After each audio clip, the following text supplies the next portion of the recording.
Detective Carnby. God, I'm glad to see you. I was afraid you had left. Me? You're the one who just disappeared. It's hard to explain. I think I blacked out. It was like I went somewhere else. It's okay, miss. You're clearly upset. No, I don't know what's happening. This is a very stressful situation for you, I understand. Ugh, no, you don't understand. Just take a deep breath. Why don't you sit down, smoke some of the Perique? If you want, I could even drive you back to New Orleans. I just want to have a talk with Dr. Gray first. I want to stay. I found a talisman just like the one in the painting. I think I might be able to figure out where Tarawea is, where Jeremy wanted to go. That's great. Just stay out of trouble, okay? Let me handle the investigation. I'm not crazy, Detective. Not yet. Okay, catch you later.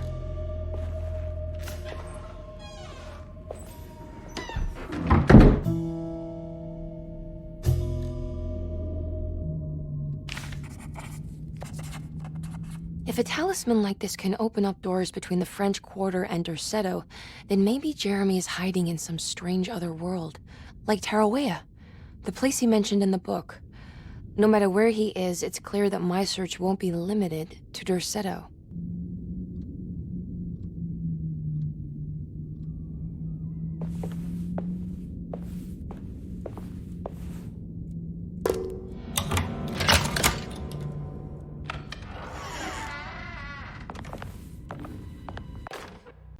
Saw your notice in the boiler room. You should know Mr. Chance won't be coming back. I got no business being in there myself, but you can take a valve from the wine cellar if you want to try to stop the steam pouring out. Be careful.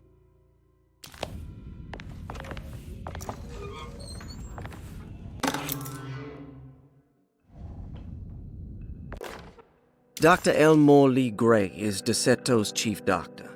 Accounting and all administrative work is handled by me, Paul Waits. Magdalena Thompson, or Mags, is responsible for the household. Jean-Baptiste and Charlotte Tabois are responsible for keeping the guests' medical regimens in check. Finally, Jack Chance is our gardener, who can occasionally be seen in the conservatory, but is for the most part busy outside. There are currently 6 guests at Derceto. Malcolm McCarthy and Ruth Tallant reside on the first floor. Jeremy Hartwood, Elisabetta Perosi, Grace Saunders, and of course Cassandra Beauregard live on the second floor.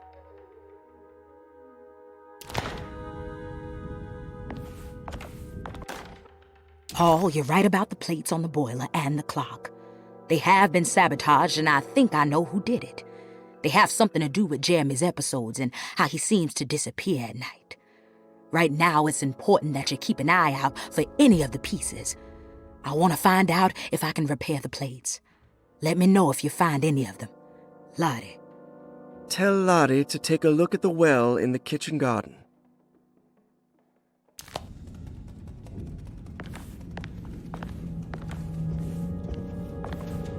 I need the key.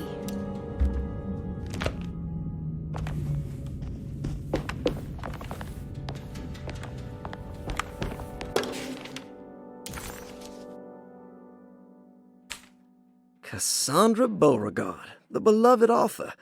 Very exciting, isn't it? What do you want to put down for reason for admission? What her agent told us. Cassandra suffers from writer's block and needs to finish her moving picture script before the end of June. Mr. Chardot suggests Cassandra's heavy use of barbiturates is holding her back and risks ruining her career. And how should we summarize her personal history? Let's keep it short. Cassandra Beauregard is a beloved crime author who managed to pull herself out of poverty and into stardom. 5 years ago, she tried killing herself by jumping off a balcony. The incident left her a cripple and now relies heavily on her wheelchair. And for diagnostic impressions? Cassandra suffers chronic back pain following her suicide attempt. She self-administers morphine to keep herself ambulant, but has become addicted and the desired effect is now lost. The drug abuse clouds her mind, and she is unable to focus on real life. To save herself from this insight, she instead makes up stories to fill out the gaps in her own thought process, resembling the Korsakoff syndrome. Oh, bravo, Doctor. How will you treat her? First of all, she needs to be weaned from her drug addiction, and hopefully it will resolve her compulsive lying. Then look into permanently numbing her pain in her back through surgery. Finally, deal with her suicidal thoughts. Fantastic. With such a short time before June, I really hope she gets better soon. We will do what we can. Grace Saunders, 11 years old. Reason for admission? The mother insists on strict supervision by a proper gentleman to avoid further perversion of Grace's adolescence. Personal history? Grace's family possesses modest wealth and status. Her childhood seems ordinary, spending most of her time with private teachers and family friends. Grace's father recently passed away, leaving her mother the sole caregiver. And diagnostic impressions? Grace has trouble dealing with her father's death. She is willingly suppressing her feelings on the matter and isn't properly acknowledging the trauma she suffered. Any planned treatment? Grace needs nothing out of the ordinary. She simply needs parental guidance. Eventually, we can work on her feelings toward her father. Thank you, Doctor. I'll finish the paperwork and get her installed.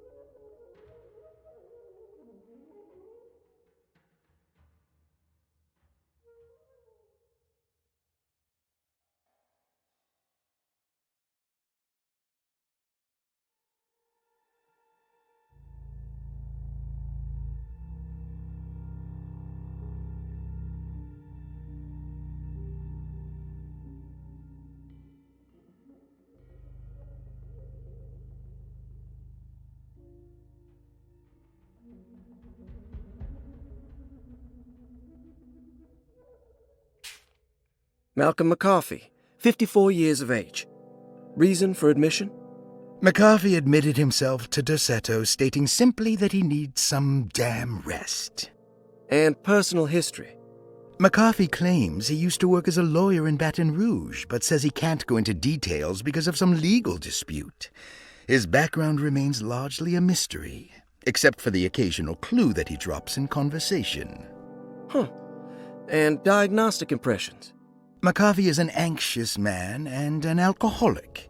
He often tells half-truths due to some deep-seated inability to trust other people.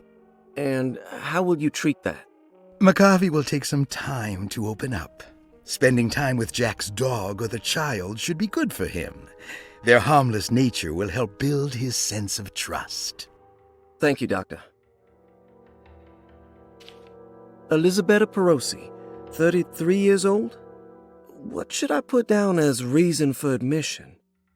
Well, Perosi broke into Derceto and was found wandering the grand parlor. She was confused and suffered partial amnesia. She insisted she belonged here and offered to pay for her stay. Right. What do you make of her story? Perosi claims to have been a member of the Astarte artist colony some 20 years ago. A claim that seems contrafactual due to her young age. She looks to be and even thinks she is 33 years of age. That would make her a child at the time. It seems fair to say that Perosi's story is untrue, deliberately so or not. Diagnostic impressions? Do you have anything? Perosi's story is peculiar because she retracted her story about the artist colony. She no longer claims to be the same person as Elisabetta Perosi. However, my staff's research has confirmed there was a Perosi at that time who was in her early 30s. I suppose this case will take some time to investigate. How will you go about it? I wanted to contact the real Perosi, but it seems the whole colony disappeared one night. September 29th, 1915, during a hurricane. I will have to take it slow and figure out what this spell of impersonation could have been. Oh, I'm sure it will all clear up eventually. Thank you, Doctor. Ruth Talon, 29 years of age. Reason for admission? Ruth's father wishes that his daughter be removed from New Orleans nightlife for the foreseeable future. He fears that her overly free spirit is tarnishing the family's reputation. Sounds simple enough. Personal history? Ruth comes from considerable wealth. Her family owns several hotels and restaurants. Unlike the rest of the family, her sense of adventure has taken her around the world, including France during the Great War as a photojournalist. The last decade, she has provoked many rumors of being a debauched flapper, bordering on nymphomania. And diagnostic impressions? Despite her father's frivolous reasons for her to be admitted, Ruth does seem to provide an interesting case. She is refreshingly open and doesn't shy away from talking about her life during the war or her continuous celebration after returning to the States. She is admittedly a sexual deviant and feels no remorse. And her treatment plan? Simply staying at Derceto should do wonders for Ruth. If not, at least for her family's reputation. Ruth doesn't need to change, but with therapy I might be able to share with her some sympathy towards her family. I doubt she will settle down and become as dull as the rest of them, but at least she might try to be more discreet in the future. Interesting. It's all the patient files except for Jeremy's.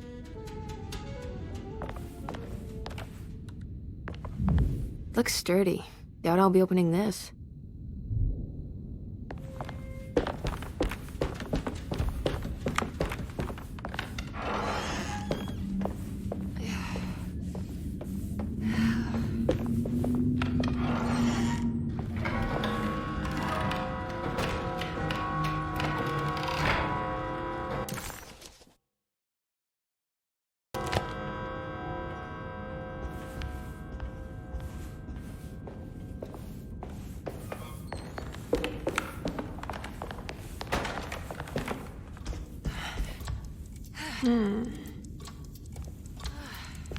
What's that stain? Looks like some kind of rot. This must be the clock mentioned in the commonplace book.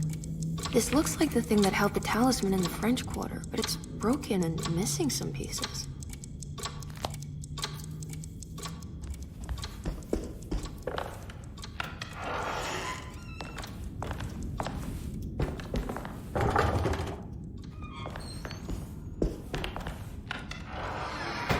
Jeremy's room. All back to normal. Emily's here.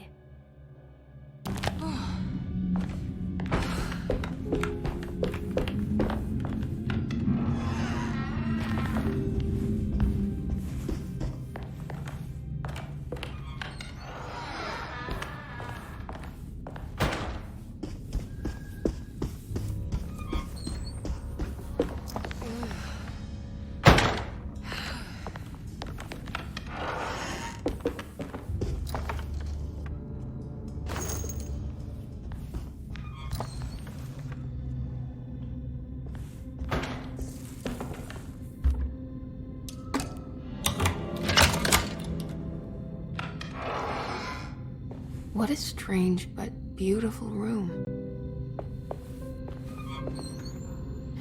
Are these zodiac signs? I did it! I crossed the thresholds to my intended destination without a focusing device. My talisman now knows these roads, and I have no need for the plates. I can find my way to Lafayette as easy as I find my own room. I visited the grave of my father and seen the oven waiting for me. Thank you for opening these doors. I now must summon my courage and go back to that hateful mound outside the oil rig. I hope you'll be feeling better when I return. Jeremy.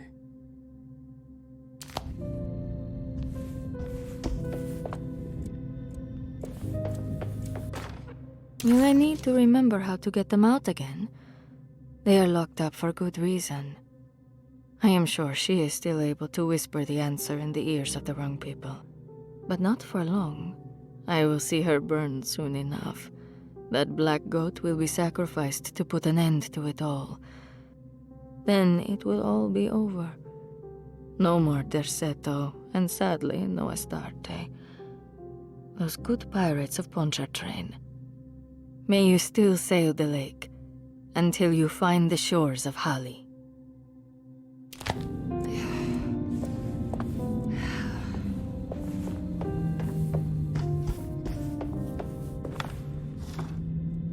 There's some aggressive-looking rot on these paintings.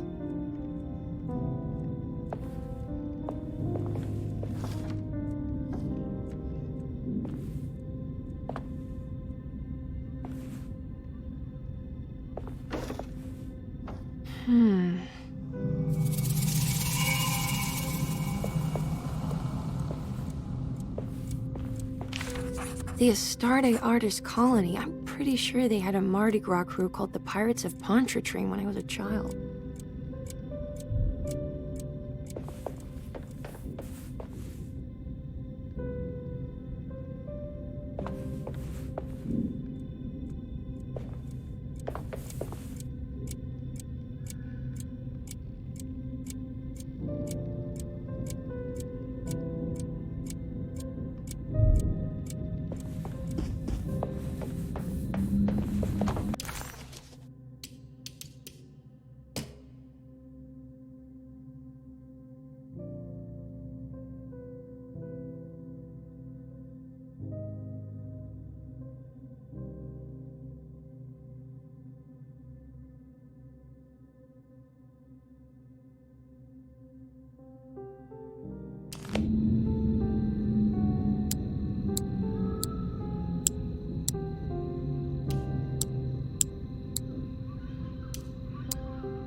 Here we go.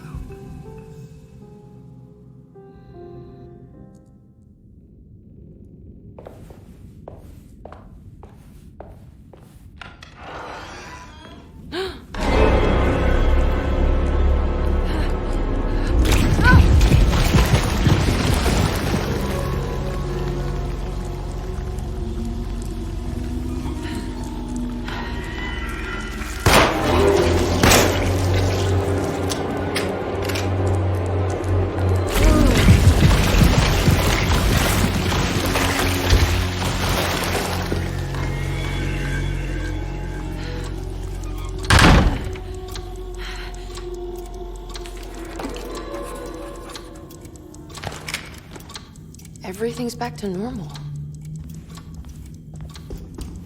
I need the key.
Good evening, Miss Hartwood.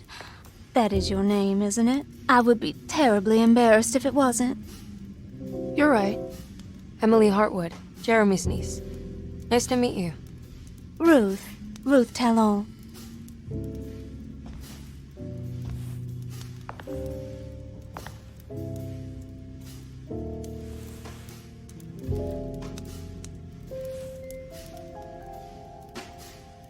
Is that Perique you're smoking? How terribly quaint. Maybe so, but I like it. Would you care to share some? That smell is making me feel very nostalgic.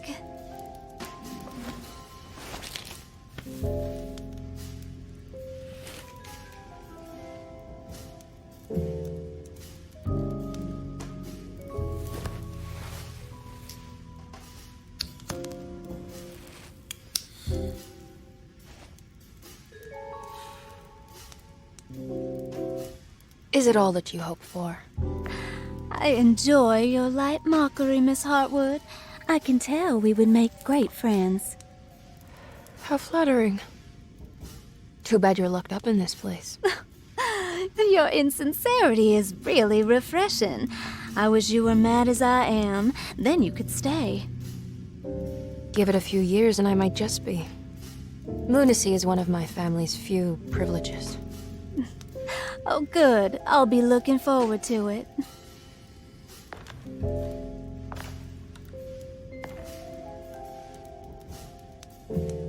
You don't know anything about what happened to Jeremy, do you? Everyone here is really strange, and it's hard to know what to make of anything you hear. Occasionally, it sounds quite exciting, though. Good versus evil and all that. I'm sorry, but I don't think I have anything useful to share. It doesn't matter. Thank you for the much-needed break. Bon voyage.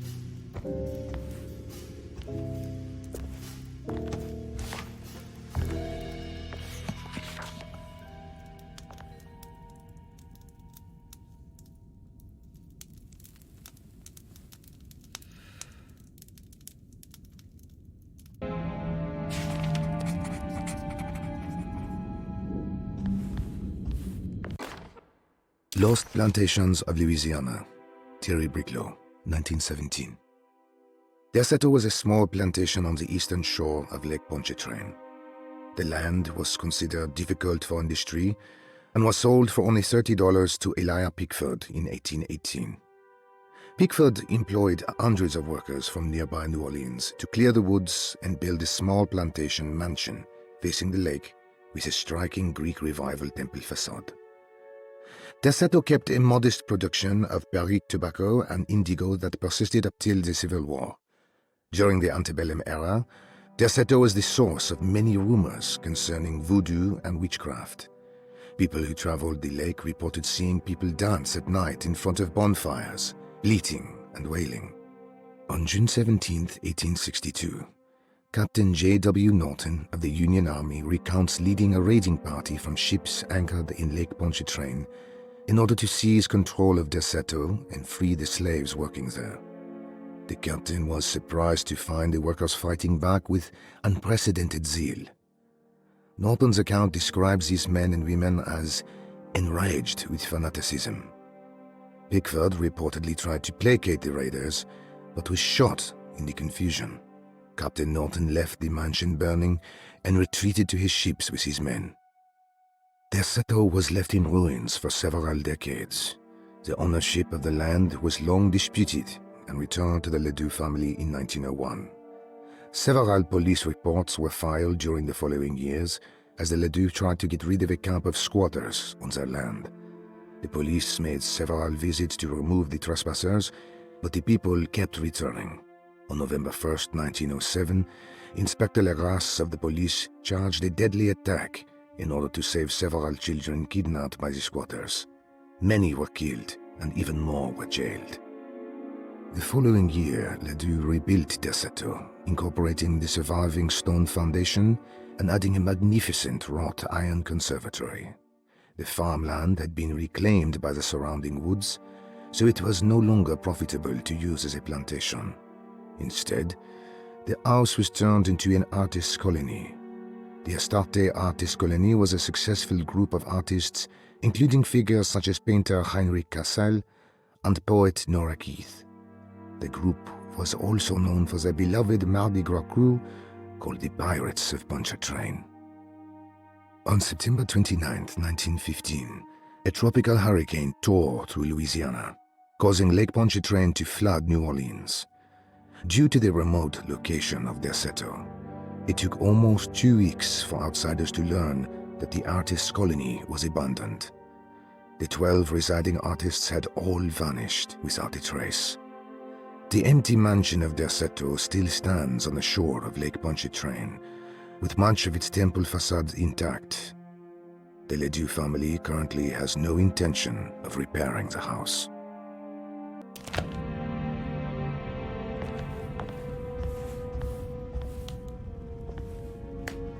Are you reading anything good? A Brightness from Afar by Lord Boleskine? It's actually not bad.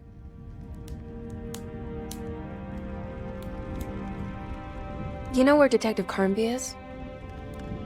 Oh, you don't need him. You're doing fine. I should probably go. Until next time, chérie.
I don't understand what's happening.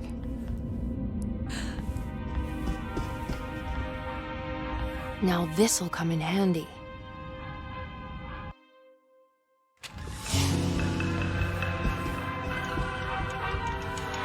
It's wet shut.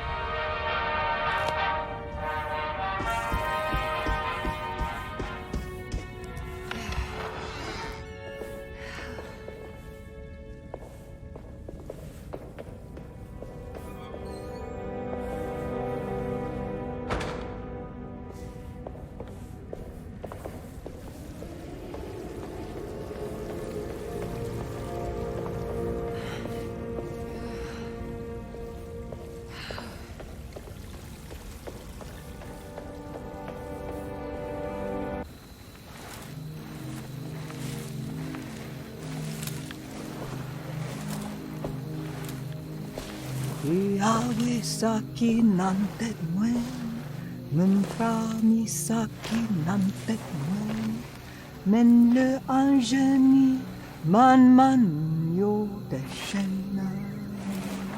What are you doing sneaking around? You almost scared me to death. I'm sorry. I didn't mean to disturb your ritual. I wouldn't have guessed voodoo was in practice at a place like this. The doctor may be all about science, but I know these roots have power. Do you know what's going on here? I have a feeling Derceto is cursed. There are several players with stakes in this game. Derceto isn't cursed or blessed. It's a battleground. And it would all be a lot better if you could get your uncle out sooner than later. That's all I'm trying to do. I wish you the best of luck, Miss Harwood. I really mean that. Now, if you'll excuse me, I need to look after my gumbo.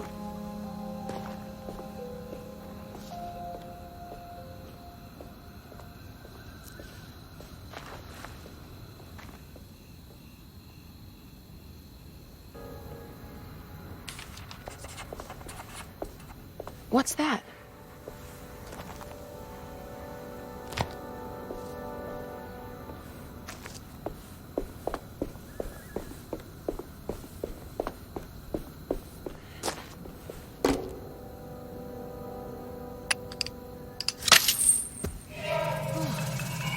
It worked. Now what's this?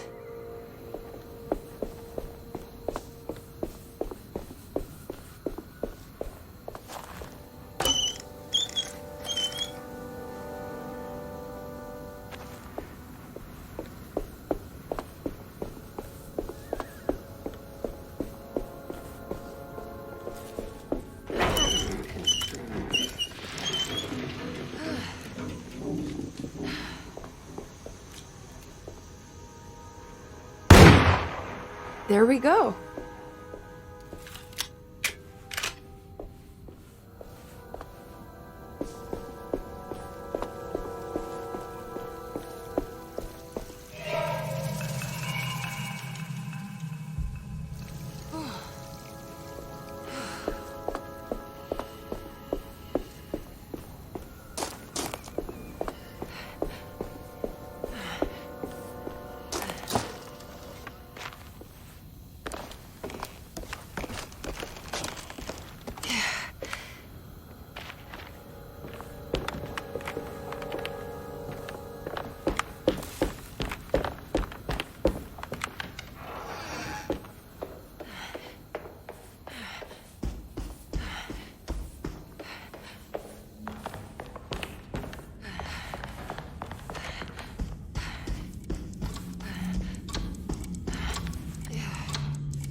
I think I've seen this somewhere.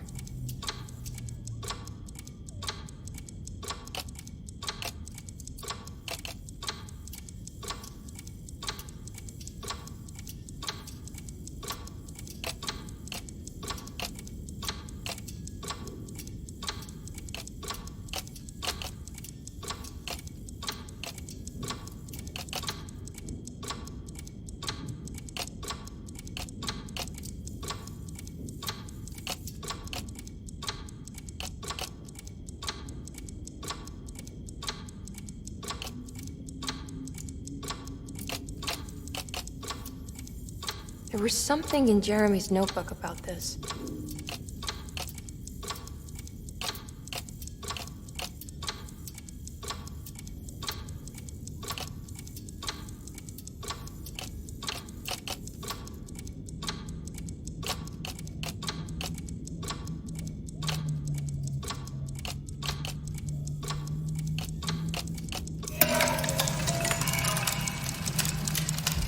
Did it break? The clock just stopped.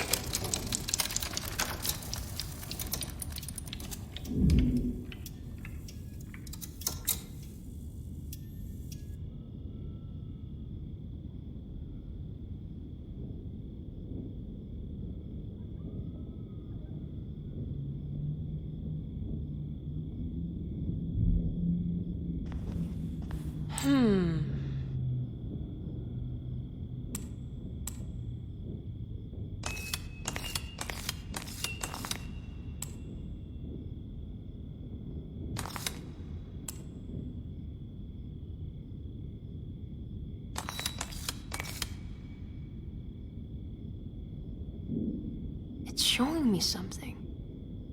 That's just the hallway outside Jeremy's room, isn't it?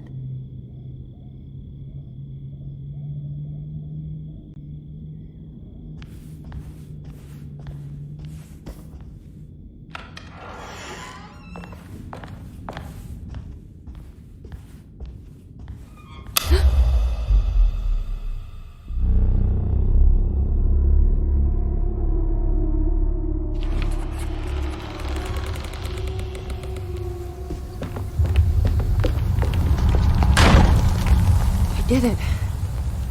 I opened up another dream.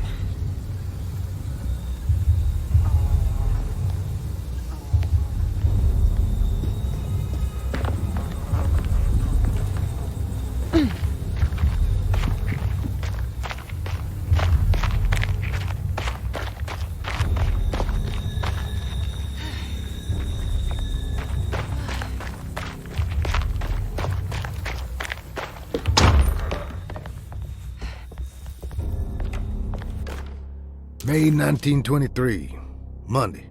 All okay, ready for delivery. Maintenance. Oil pump must be serviced. Any tampering causes large spills unless properly forestalled. Tuesday. Shipment delayed but delivered. Maintenance. Service bridge close to broken. Wednesday. Prospectors reluctantly agreed to show the burial mound to Mr. Hotwood, a painter, who read about our finds in the papers. He means to return tomorrow and try to find a way inside. Thursday. Mr. Hotwood's efforts delayed. The workers seemed nervous about his presence. Hotwood promised not to return to the compound. Instead, he has taken up an offer by L'Officier, the riverboat captain, means to pilot him to the site tomorrow morning. Hopefully that's the end. Work can resume. Maintenance. Bridge from the oil tower to the bayou has collapsed. Sabotage suspected. This is the devil that guides us now. Huh.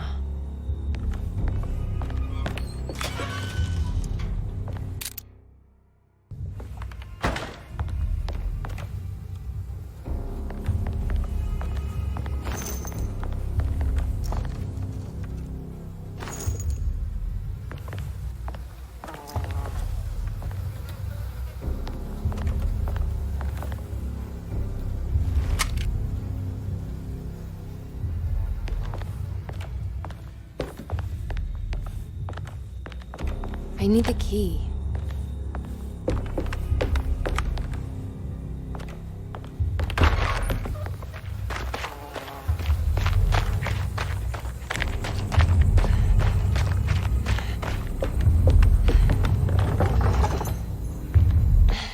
Locked.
Here we go.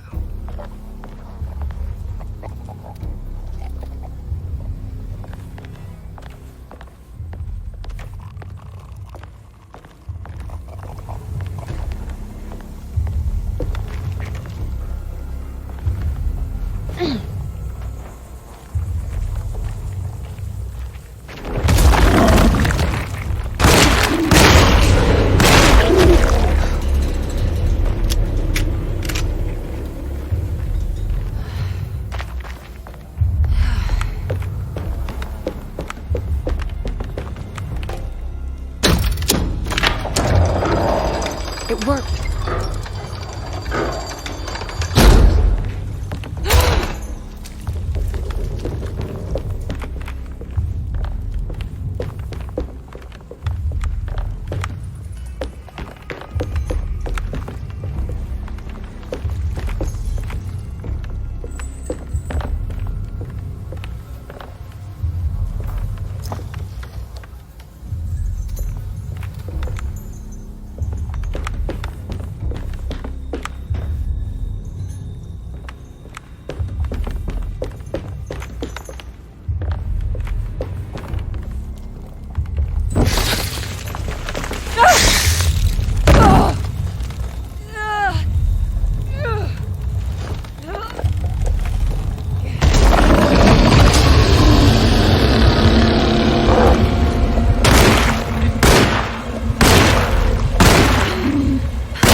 I can break this, I just need something to hit it with.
Damn it, there has to be a way to get to the other side.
Don't look down, Emily.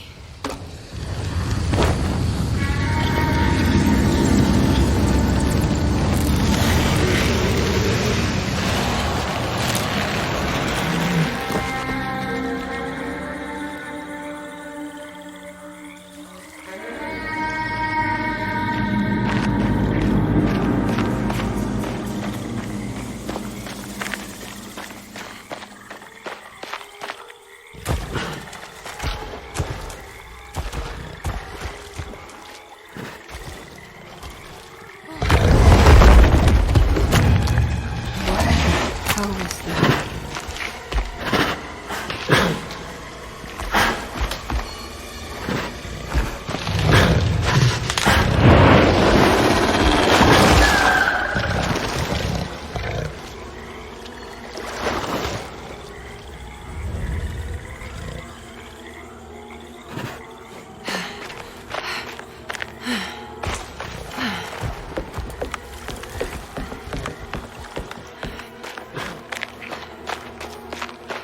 It's the hateful mound Jeremy mentioned in his book.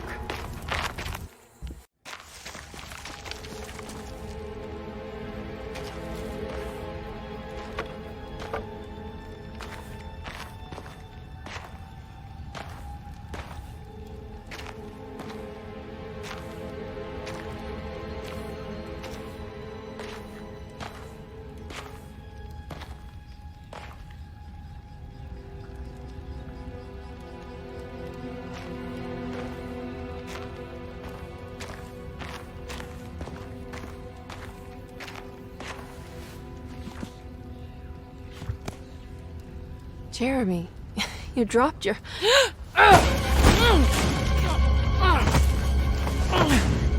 Mrs. Marcus? Get off of me! What are you doing here? Trying to find my uncle. Jeremy is your uncle? Could you please? Thank you. And it's Miss Hartwood. You don't remember me? I remember you, Miss Dubois. I met your brother Baptiste earlier. I suppose he hadn't found Jeremy either then. We spread out to find him. Can I have this? I'm trying to get to Tarawea. Fine, believe the rest. I just want Jeremy to come looking. We have to leave before it comes inside. What? Where? Come quick!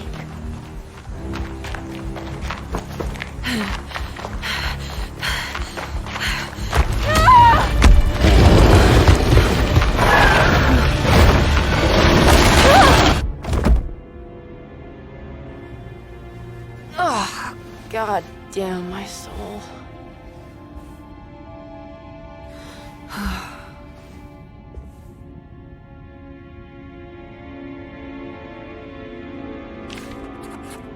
I'm back at Derceto.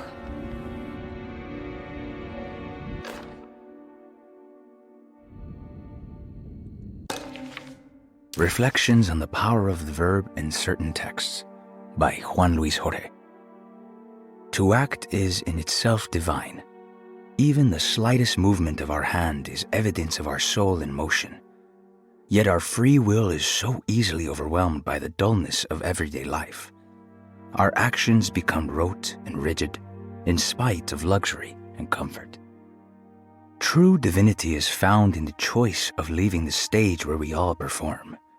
People who discover this freedom unexpectedly will be struck by the terror of this revelation and become paralyzed, or worse, turn to suicide. However, if you are able to weather that storm, you will discover that there is a divine path beyond that fear. There is a chance to dismount your destiny and make something new. Something that hasn't been planned for or predestined. There is difficulty in explaining this type of acting as it transcends our everyday choices. This isn't some banal decision choosing one career over the other, or even who I should marry. Leaving the stage, no matter how, isn't a matter of course correction. It's a rejection of the story that the Creator is telling.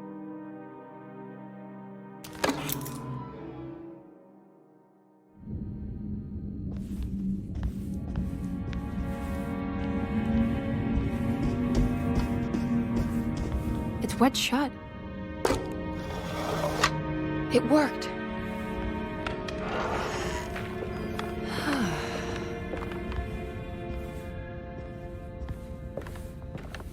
I don't have everything I need.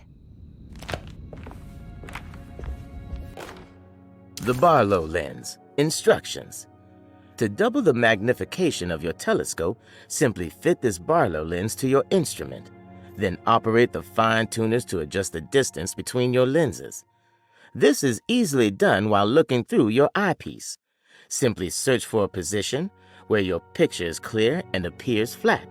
When correctly tuned, your telescope should present a clear picture with magnificent magnification.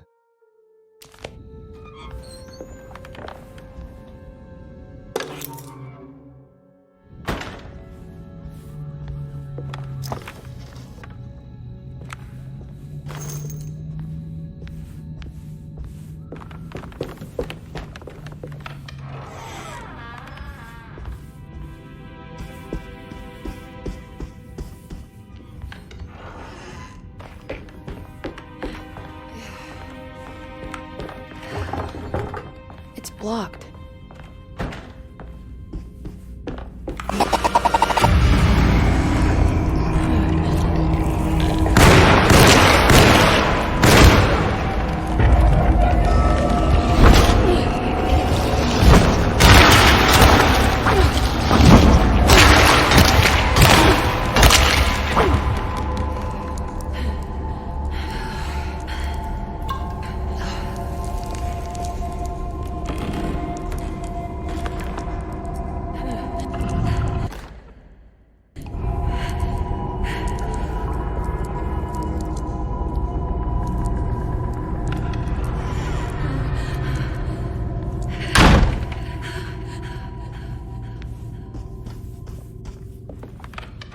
Okay, that wasn't so bad.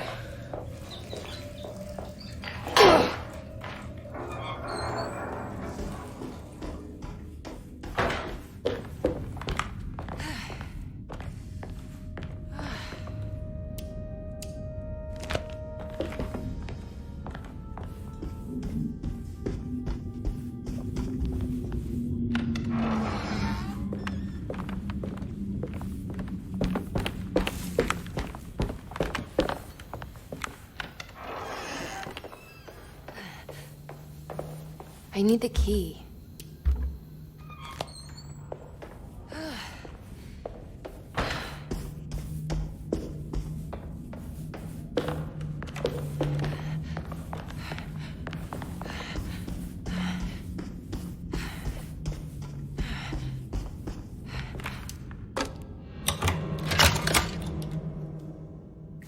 Come on, Grace. I'm too tired for games.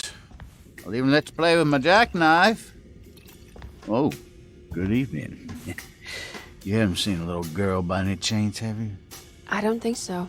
You would have known if you did. The only kid crazy enough to be in this place. She's not in her room then? That would be a first. Always running around causing trouble. She's very hard to pin down, that one. You want a sip? I'm good, thank you. Well, I should be going then. Unless there's anything you need from me. I just want to find my uncle before anything happens to him. Oh, don't worry, miss. He'll show up. He is much too lily-livered to kill himself. Why would he? It's his greatest ambition, didn't you know? Take care now.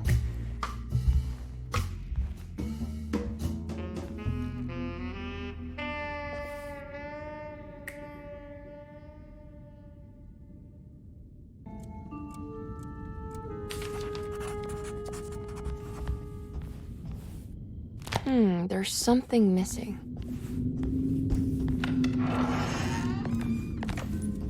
So this is Grace's room. Cute.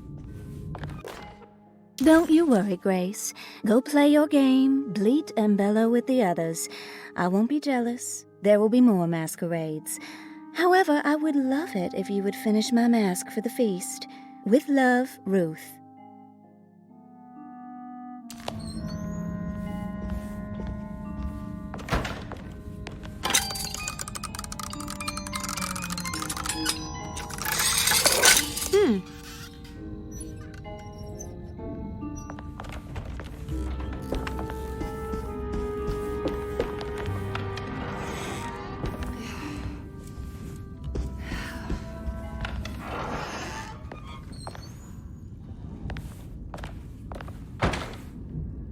think I've seen this somewhere. This must be the great Cassandra Beauregard's room. I'm not sure what I expected. Maybe something more extravagant?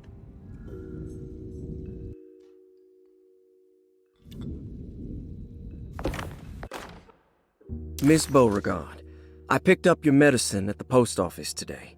As you understand, it needs to be administered by the orderlies for your safety. I've put the box in Lottie's room for now, and I'm sure she will find you as soon as possible. Mr. Waits.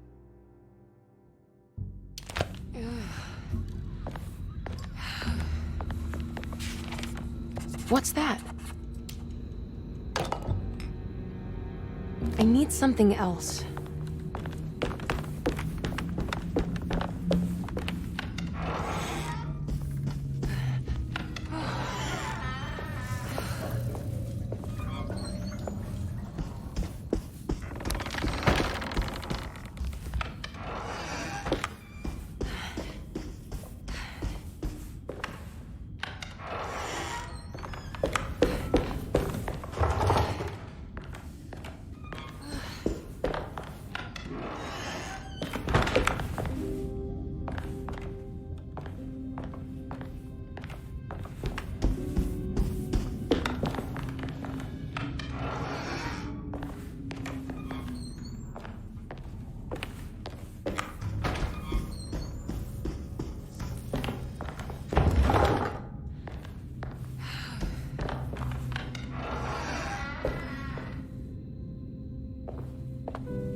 I guess this works too?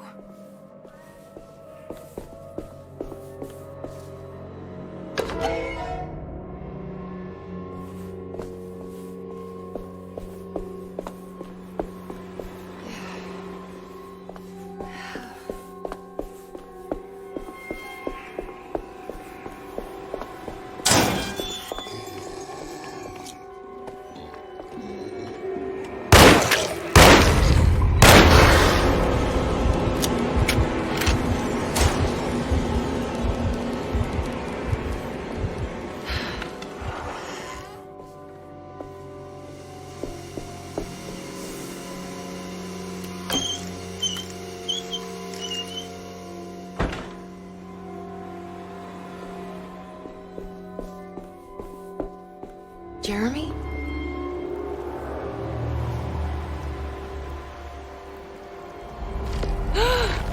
What the hell is that?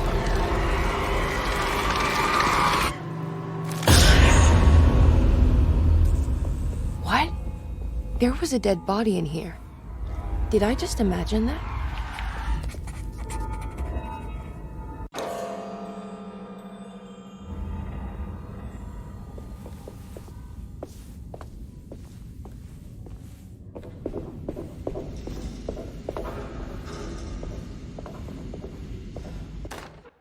You know, Mr. Waits, I saw a piece of the plate that Liza broke. I think she's been hiding them. She's not very good at it. She just chucked it into the little room with all the tools behind the boiler. I left it there. I didn't want to embarrass her by picking it up while she was looking. We went upstairs instead and played backgammon. I let her win, because she's so unhappy. The piece looked like the one on display in Cassandra's room. You know about that one already, right? Or is your eyesight really that fuzzy? I hope you don't feel bad about your glasses. You only look stupid when you squint. Maybe if you had more eyes, you would see these things. I wish you had all the eyes you needed. Your best and favorite guest, Grace. It's another one of those plates for the talisman. It's also broken and missing some pieces.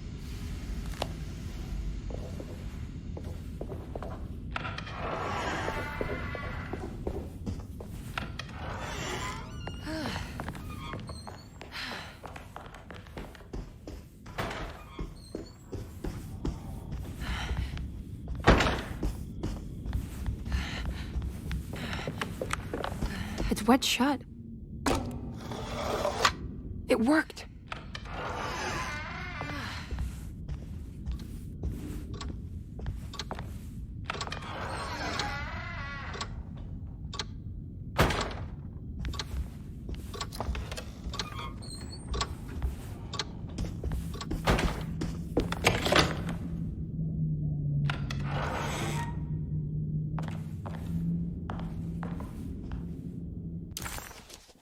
The bot.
you teach piano as well?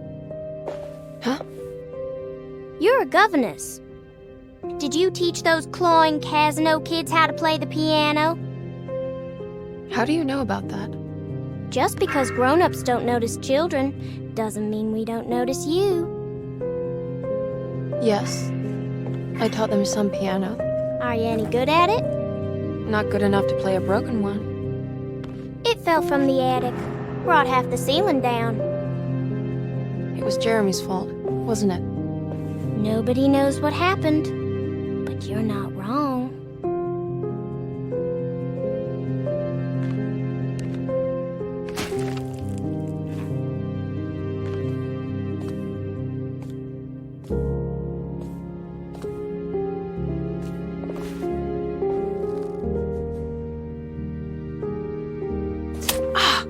What are you doing?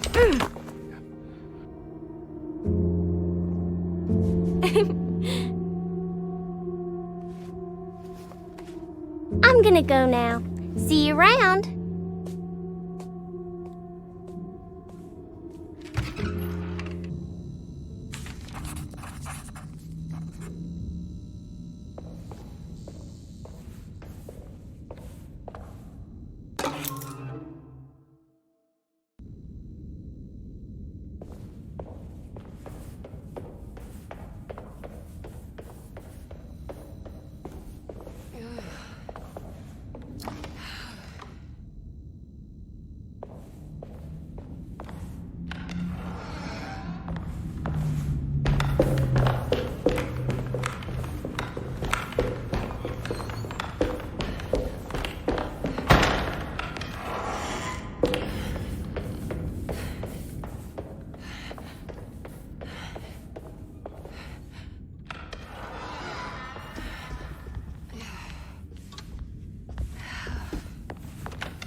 Let's write this down.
talisman is showing another room. Something is open.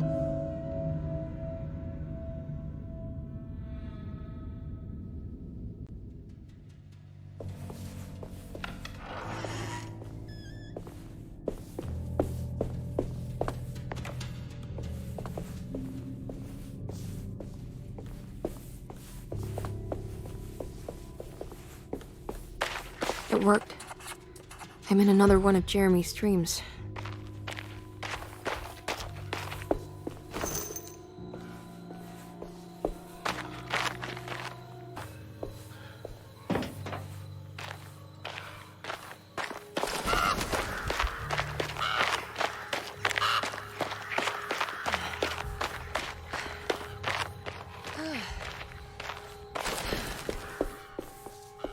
It's been a while since I visited the family tomb.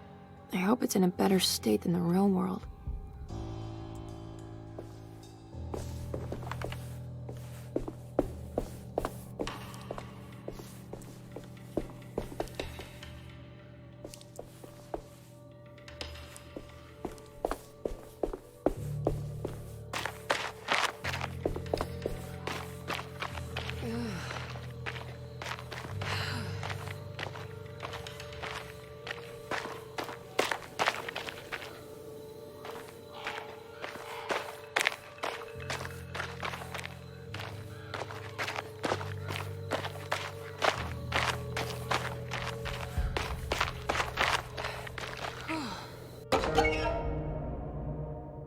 What's this?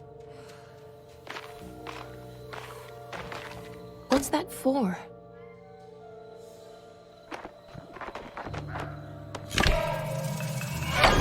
There we go.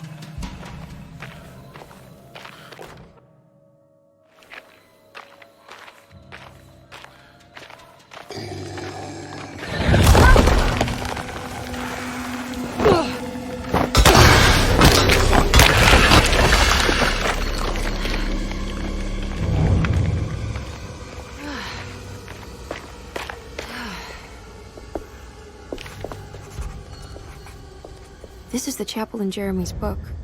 It looks like I need more medallions to open it. I'm not sure I have everything I need.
I made it out.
Emily, is that you?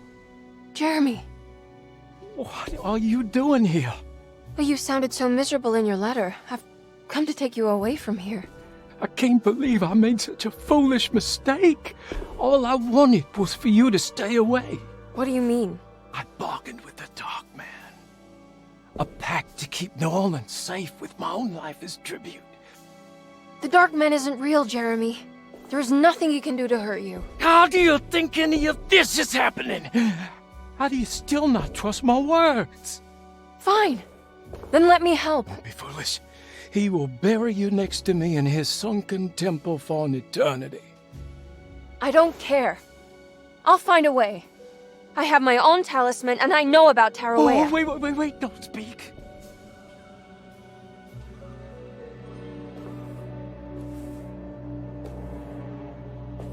Who's in here? Show yourself. You know who, Emily. He took your grandfather. No, I mean it. Who's in here? I can feel someone's in here.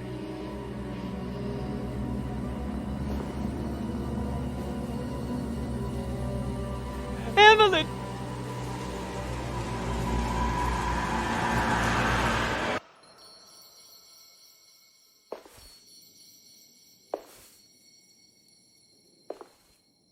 Tarawea. Why do you want to go there, Jeremy?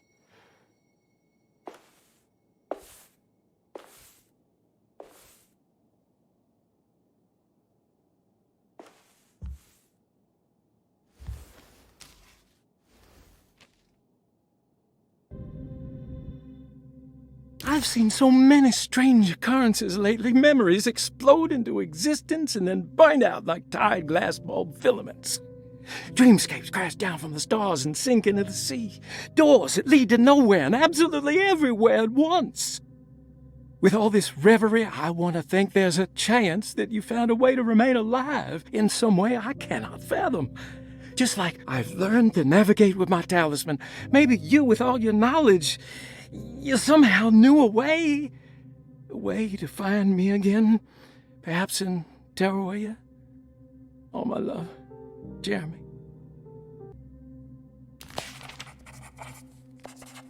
I need to find out more about Jeremy's pact with the Dark Man. He meant to go to Tarawea. Maybe there is something there that would help. She was beautiful. I wonder what happened to her.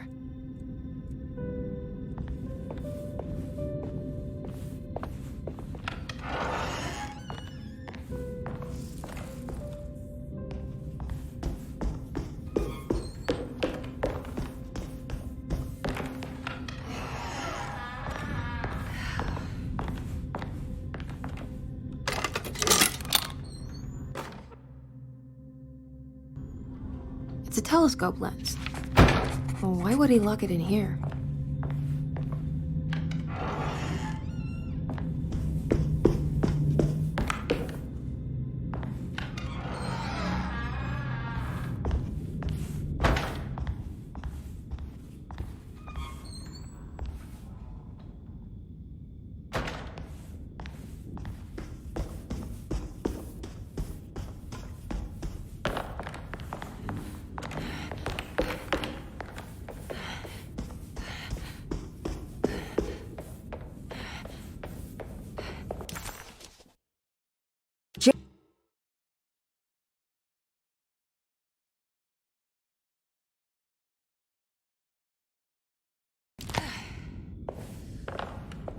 I need the key.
Wait, what's going on? It's entering the numbers by itself? Okay, great, so where is that?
She was beautiful. I wonder what happened to her.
I need the key.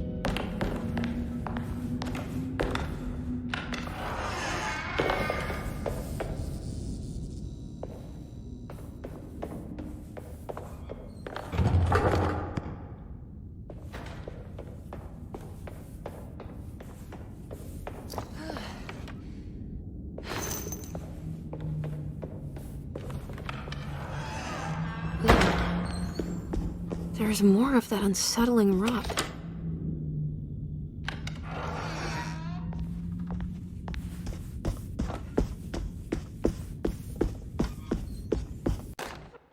On the commonplace of evil, there lies virtue and stark irreverence, careless thoughts of luminous indifference. But blame not the beast we once were, which science so often wished to refer. Not the wicked full of sin, it is you who stand and grin. All our good intentions aside, whereupon we build our pride. Sunless solitude, follow not this corrupting light. Prophets of confidence always crashes out of sight. Hear me, for we all bear this mark. Thus we must remain alone in the dark.